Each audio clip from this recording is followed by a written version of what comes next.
chez ces commerçants de Blagnac en ce début 2019. C'est l'heure des comptes. 415 par 10. Ils viennent de recevoir leur taxe foncière professionnelle. Elle a encore augmenté cette année. On n'a pas de régularité après sur une année sur l'autre. Ça devient toujours une augmentation. Ça progresse tout le temps. Au total, leurs impôts fonciers ont pris 5% en 2 ans.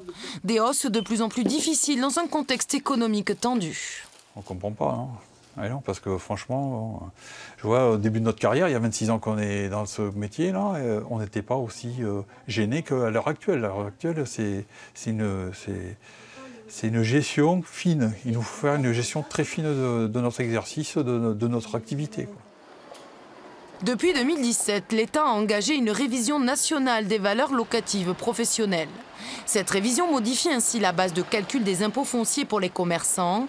Une réforme fiscale nécessaire pour ce spécialiste en droit public. Les critères de calcul n'avaient en effet pas été revus depuis 1970. La valeur réelle des biens, en fait, n'a jamais été véritablement revisitée. Donc, l'État a décidé de réviser ces valeurs locatives pour les mettre en conformité avec la réalité. Et donc, a changé le système de calcul de ces valeurs locatives. Le schéma économique de 1970 n'est plus du tout celui d'aujourd'hui.